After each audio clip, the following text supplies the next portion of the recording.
Well, this election year has been quite a journey for our next guest, who is urging everybody to vote for Donald Trump.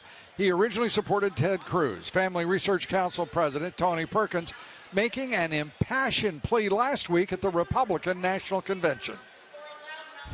My friends, our freedom to appeal to and unite under God has been under steady assault. This is why we must stop those in our government and on our courts who have either in principle or practice attempted to remove these two words, under God, and all that they mean from public life here in America. Joining me now, Family Research Council President Tony Perkins, whom I've known a long time. We're friends, and he went one direction and finally made his mind up to support Donald Trump. Tony, I know it was a tough decision for you. I know it was a tough, agonizing choice to make, but one that you have made, and you are, you're working to elect the party's nominee. What are your thoughts now about where the party goes now under Trump? Can he, based on these latest polls, in your judgment, win the deal?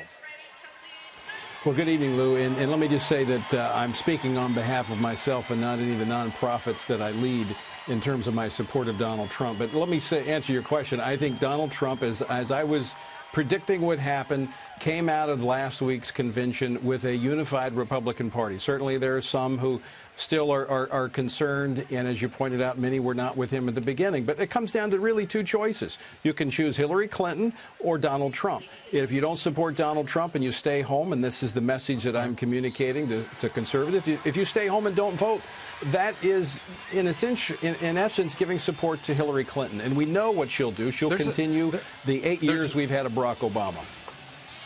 And there's another lesson in this, and Donald Trump himself said it.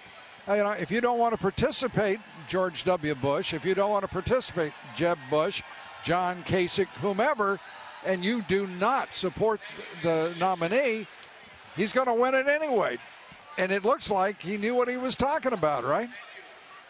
Well, it does, and I think what you're seeing unfolding right there where you are in Philadelphia, this is kind of the tale of two political parties. I mean, the evidence that these two parties could not be clear in their contrast is seen in their platform, it's seen in their proceedings, it's seen in those who are presenting at the convention, and most importantly, I think it's seen in the protesters. What you have there in Philadelphia are liberals protesting liberals. What we had last week in Philadelphia were liberals protesting conservatives. The Republican Party is far more unified than the Democratic Party in this election cycle. Well, the other part of that particular idea is that the Democratic Party here tonight its nominee is being demonstrated against by the grassroots favorite, which is Bernie Sanders. The Republicans, as you suggest, the grassroots favorite is the nominee, and that makes for quite a distinction.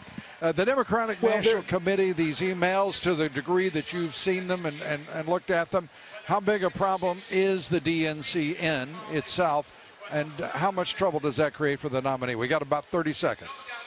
Well, from a political standpoint, I think it creates some great problems with Sanders supporters who I think may just sit this election out. But more disturbing is the alignment and the collusion with reporters that these emails unfold. Yeah, that is quite now a documented story, not simply speculation, rumor, or otherwise. Tony Perkins, great to have you with us. Thanks for joining us tonight. Great to be on the same team, Lou. Amen, brother.